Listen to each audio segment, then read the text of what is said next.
You're locked in to the hottest station on the planet. Resistance is futile. The revolution has begun.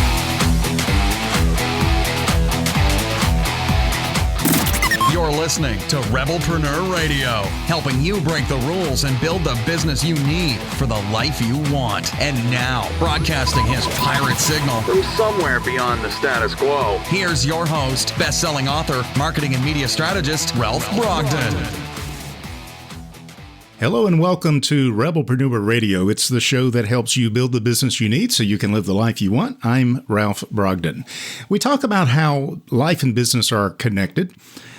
We talk about building the business you need so you can live the life that you want, and hopefully your life is a wonderful tapestry of rich and fulfilling relationships. So today's topic is going to be really interesting. It's how to create the business you want through a transformed marriage. So I love the way that idea kind of brings together everything that we're all about in building the business you need so you can live the life you want and have great relationships so that your business isn't sabotaged by the fact that you've got marriage problems or relationship problems or you're struggling with life and family and work balance.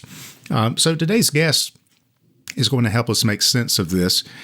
His name is Grant Wattie. He is a former world-renowned portrait photographer who's become a mentor and a coach, and he specializes in guiding couples and entrepreneurs through the trials of troubled marriages and unfulfilled lives, empowering them to achieve business success and lasting love.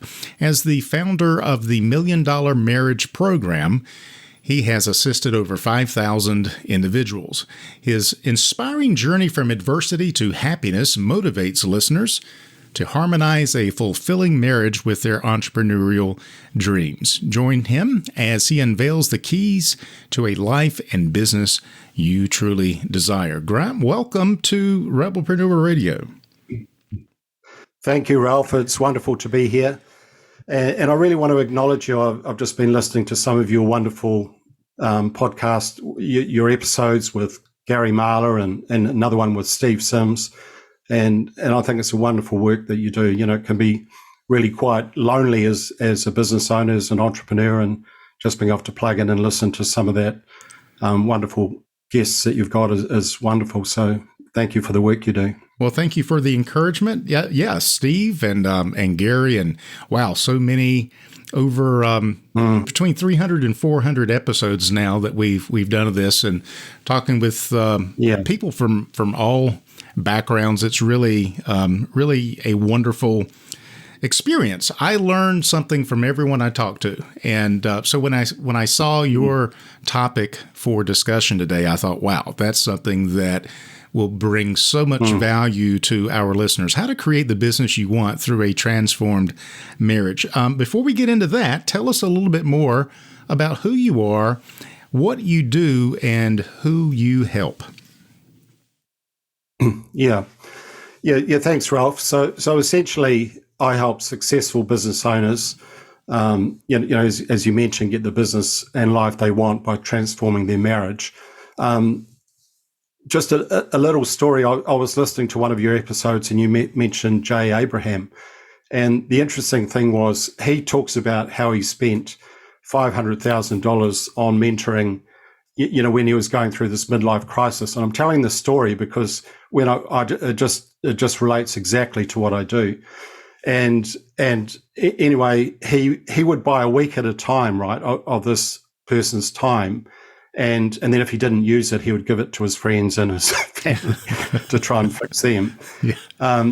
But the interesting thing is, through all of that, the question was asked, well, what did he actually learn? And he said, the interesting thing is, for business owners, for entrepreneurs, they're always chasing this shiny object. And so what happens is, when you finally get the outcome, you get the fancy car or the new wife or your yoga instructor or whatever, what he said was, you're still not happy.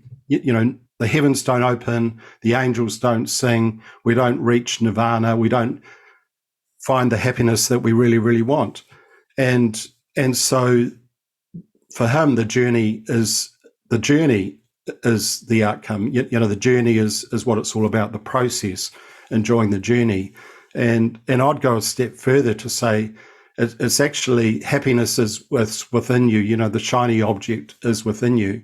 So that's who I help. I've been on that journey myself, and we can kind of get into my own personal story about that.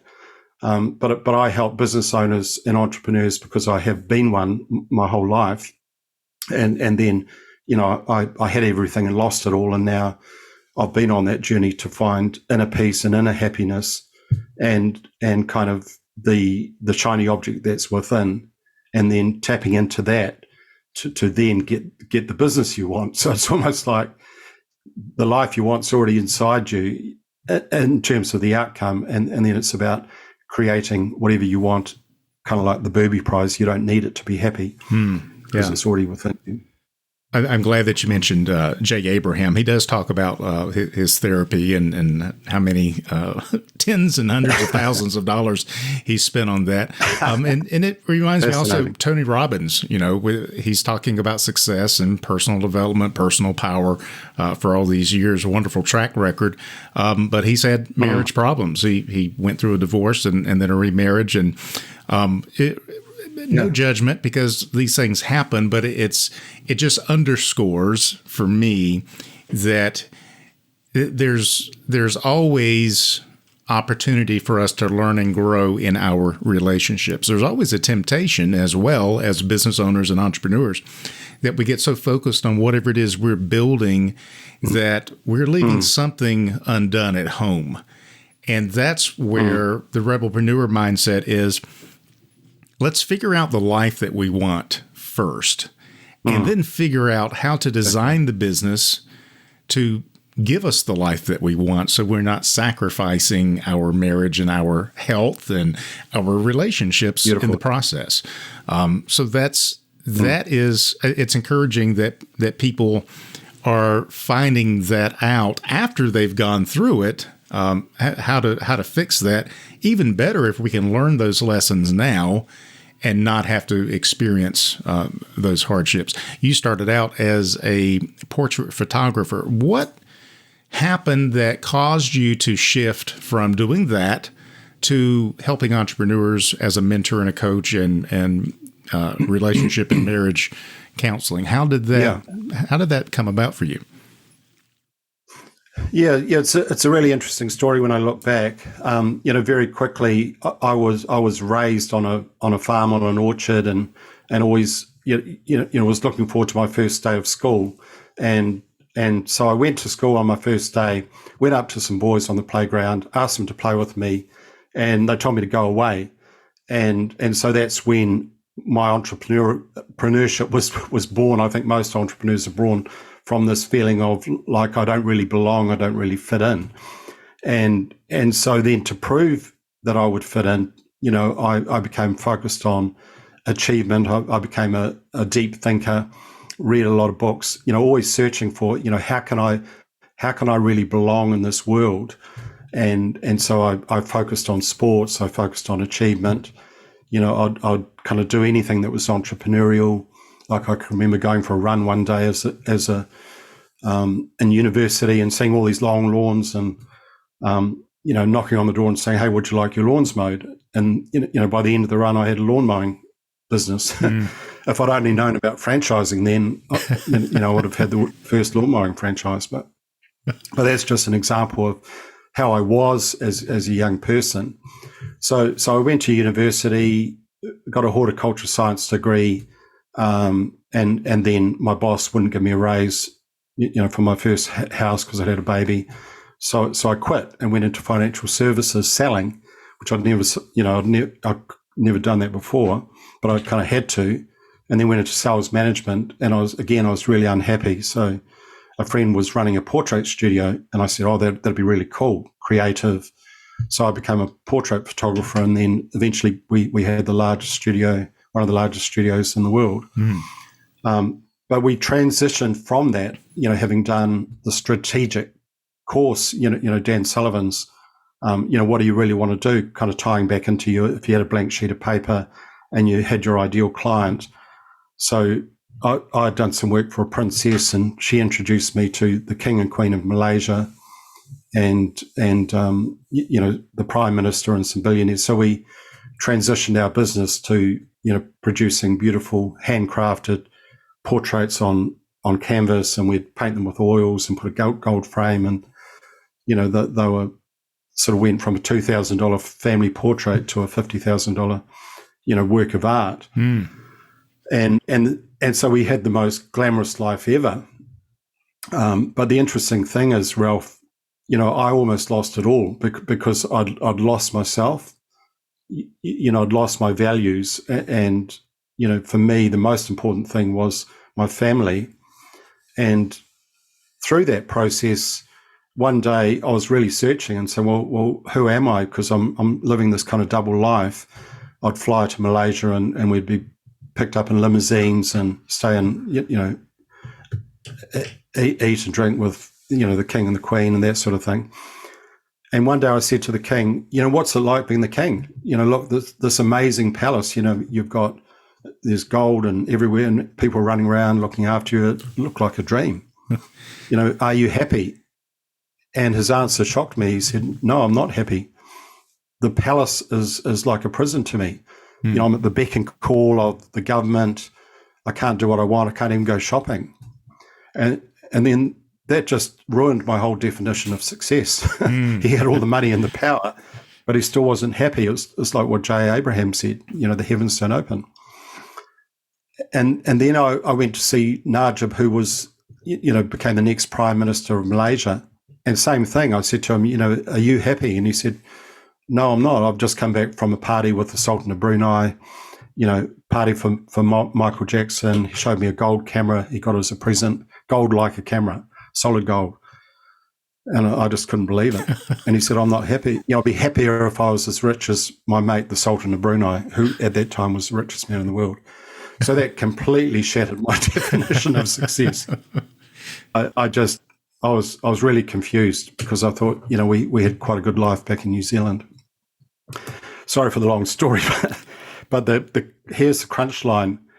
I went back home and picked up my daughter, and I was driving in the car with her. She was 8 years of age, and she looked at me with tears in her eyes and said, Daddy, why do you go overseas all the time?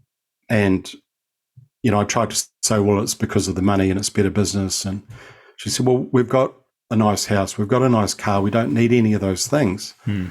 I just want you and Mum. And she had tears in her eyes. She was crying. And it broke my heart, Ralph. It really broke my heart because I knew then that I wasn't being, true to my values. I didn't want to die and be at my funeral and say, well, I wasn't true to myself. So somewhere along the line, I lost myself, and then became the journey of therapy and coaching and leadership development. And, that was kind of 20 years ago. Powerful. Yeah. What a powerful lesson. Do you think that what happens is we say, and mentally and emotionally we believe, and we're honest, that our family is the most important thing, but do we justify all the things we do in business that takes us farther away from family and our core values? Do we justify that by saying, I'm doing it for them, doing it for the family? Is that how we justify it? Well, most people do until there's a wake-up call, because it's not wrong, and I wouldn't make anyone wrong for doing that. It's just you don't know any better, right? You get your degree, or you go out there and you run your business, and it takes a lot. You've got to put a lot into it, and it's very easy to then lose yourself because, and so the people I see, they come to me because their wife says, look, I'm not in love with you. I love you, but I'm not in love with you. We've lost whatever we had when we're friends, when we're more like flatmates, and for the second half of their life, people want more. They say, I don't want to live like this for the rest of my life because I've got a health challenge. The kids have left home. I was one of my last. I think of a guy who he was the chairman of a global billion-dollar company. He had assets. He just sold a lot of them, and he said, "I've worked so hard. Now I have it all." But my wife just said to me, "You're out." So she kicked him out, and he was living in a little flat. And he said, "I don't know what to do anymore," because he was chased success and got achieved. His sense of self and belonging came from external attachments, external achievements, and he still wasn't happy. So then he'd have these emotional affairs to try and connect and try and belong and try and find love, and that just wasn't working for him, obviously, because his wife kicked him out and he didn't know what to do anymore. Yeah. So this is a huge issue for a lot of entrepreneurs, and if it's not a problem yet, either it's not really a problem, or you have figured out how to solve the problem, or you are unaware of a problem that is brewing in the background, and probably you need something you need to be paying attention to. So what do you do? I mean, where do you start with someone who comes to you with that situation? Outwardly, they've got the success. They finally built the business, but their wife or their spouse says, I don't love you anymore. Where do you even begin to help someone like that? What's your process? Well, it starts with admitting, like an alcoholic, that you have got a problem and you can't solve it yourself anymore. So that's where mentoring comes in, because otherwise it's like you go and do a few sessions of therapy, which I'm not. I've been a therapist. I've worked with 10,000 people. So I'm not saying that's not helpful, but it's like rolling the boulder up the hill and then it rolls back down again.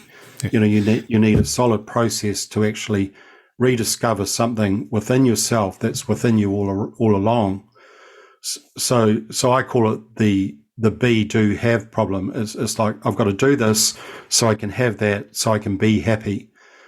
Whereas the truth is, we were born with joy and happy. Like my grandkids, they're just happy. They're joyful.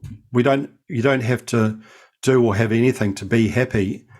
And so the journey is finding your way back home to what you already have inside you without doing anything. So counterintuitively, you've got to let go of your strengths and everything that you've done to achieve. You've got to do something that's very counterintuitive to you. And that took me a lot of lessons, a lot of whacks around the head with 4x2 to say, wake up, Grant. You just about lost your family that you love. There are all these things that happen to us, wake us up, and it's a question of whether we're listening or not. So hopefully that answers your question a little bit. Yeah. So when someone listening to this right now, if they recognize themselves in what we're talking about, what are one or two or three things you would communicate to them right now directly that would help them get moving in the right direction? What would you advise them? Well, there's a little parable that Anthony de Mello, the Jesuit priest, he has these wonderful stories, and this one resonated with me because it's the story of a farmer that found an eagle's egg in the paddock, and so he put it into his barnyard with the chickens, and so it was raised with the chickens, and it scratched and it pecked the earth, and it grew up, its whole life thinking it was a chicken. And then one day a magnificent eagle was flying high above, and he said to his friend, "What's that? This amazing bird flying, soaring majestically in the sky." And his friend said, "Well, that's the eagle. But don't worry, we're just chickens. We'll never fly high like that." So the chicken, the eagle who thought it was a chicken, was destined to be a chicken its entire life. And it's this kind of understanding that there are two parts of us. There's the best of us and the not so best of us. I won't say the worst of us, but there's a part of us that are chickens just scratching around, and we're just limited by this idea, like I was, that I don't belong, that there's something wrong with me. It's a lie, and then all of my strengths are put on top of the lie, and that's like putting icing on top of cow dung. You can try, but the underneath it's still dung, and so using your strengths to try and find happiness or happiness in your marriage and business, satisfaction, and that doesn't mean that you can't achieve on top of that, but you're doing it from more infinite potential. You're able to do it effortlessly and fly, because deep down inside that you are magnificent. You've got infinite potential, and all you need to do is let go of some of the that's stopping you. And excuse my language, but I just get really passionate about this, because so many people are tied up in their thoughts and their ideas and their conditioning from their parents. You've got to work hard. You've got to do this. You've got to do that. And now we've got artificial intelligence, and there's just so much information, and people just get lost. So it's a journey back to within yourself, to finding your magnificence, to being the very best version of yourself. How do you work with versus, people? I'm sorry, go ahead. Yeah. So just tying that back into one practical thing. So if you get that idea and you understand it, you could say, okay, well, what does that actually mean? Well, there is a version that you know of as being the best of you, right? There was the most kind of loving, kind, patient version of me, and then there's also the version of me that's anxious and searching and gets greedy or hungry for more and wants. There are two versions of me. So all I have to do is recognize that, get in touch with that, and then whenever I get triggered into anxiety or fear, I just use a very simple process, which is called STOP. So S stands for stop, T stands for take 3 deep breaths, just breathe and relax. O is observe, what am I thinking? What am I feeling? And we're not our thoughts and we're not our emotions, so we can just let it go.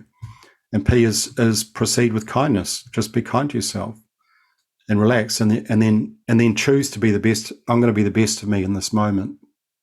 So even though I might be triggered by this, interaction with my wife or the kids, I'm just going to come back and relax and choose to be the best of me in this situation, and live life the best.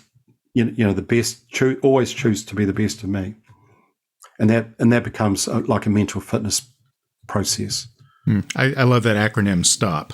STOP, take 3 deep breaths, observe, and proceed with kindness. I love that. I think that entrepreneurs, more so than any other segment of the population, are probably the last people to reach out for help, because we are used to bootstrapping, doing it ourselves, solving the problems head on. But that can also be our downfall, because if you're in this situation, first of all, you got there not realizing it until it's too late. So you've kind of already shown that this is beyond your entrepreneurial expertise. This is beyond perhaps even self-help. And that's where you come in as a coach. How do you work with people? How do they reach out to you? What do you do with them? Tell us about your program, the $1 Million Marriage Program. Yeah. So as I said before, I mean, essentially, I'm working with entrepreneurs, business people who have found themselves in a midlife or marriage crisis or some sort of existential crisis. They're not happy, could be a business failure, and they're really wanting to do something different, because this could be their second marriage or their third marriage. They're typically in their 40s, 50s, 60s, and so I take them on a journey to get an outcome. So it's not just one or two sessions, to get them over a little hump. It's more like you're going to go from this island to this island where you really want to be. As you said right at the start, designing your dream life. This is what I want to create for my life. This is who I want to be. This is how I want my relationship to be. This is how I want my family to be. This is how I want my business to be. And then, but again, it's who you have to be, because you can't outdo who you're being. I can't do loving things if I'm being nasty, if I'm being anxious, if I'm being fearful, if I'm being angry. You can't outdo who you're being. So you've got the perfect results. Life has a perfect accounting system. So I work with people that are really serious about change. They come to me. I don't know how they find me, Ralph, but people Google and they see something and they say, I like your journey. You understand business people. I'm not really a coach. I'm not really a therapist. I'm not a mentor, but more like a guide. I help people to get the outcome that they really want. Wonderful. We can help people find the you. Isn't to make $1 billion. It's to create a beautiful marriage and family and a legacy, because relationships are struggling. People are hurting, especially with entrepreneurs. It's a lonely existence. You need your partner. You need your kids on board, and to feel isolated and lonely and trying to run a business and then coming home and feeling like you don't fit in there, that hurts. And it doesn't hurt you. It hurts your partner. It hurts your kids. And then they've got issues. And, my mission is really, I don't want that for anyone. And so if you're going through that, then reach out and let's talk. I'm here to help transform the consciousness of the planet, just one person at a time. Yeah. Can't do the whole. I'm not Gandhi, but I can help one person. Well, the website is grantwattie.com, and that's grantwattie.com in case you're listening. And if you're on the website, we'll have the link directly to Grant, so that you can reach out and get the help you need. If this is something that is bothering you, something that needs to be addressed, don't wait until it's too late, but reach out to Grant, get the help that you need, so you can create the business you want through a transformed marriage, and through that, you can create the life that you want.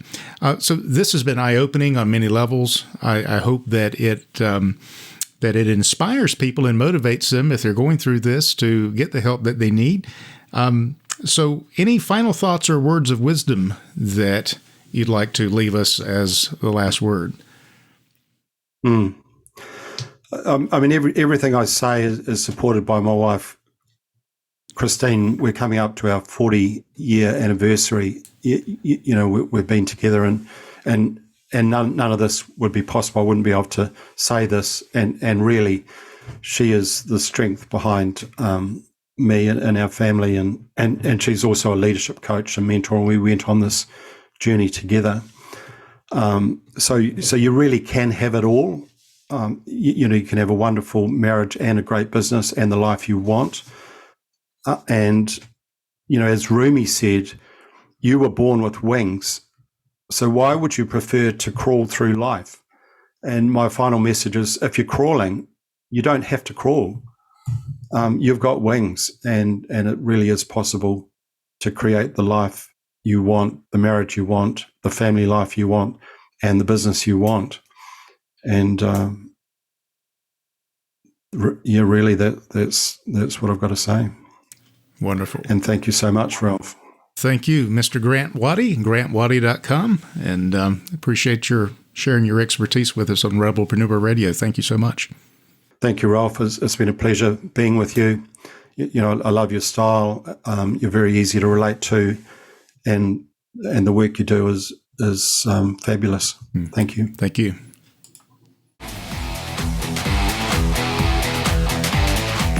You've been listening to Rebelpreneur Radio with Ralph Brogden. Download the show notes and much more at rebelpreneur.com.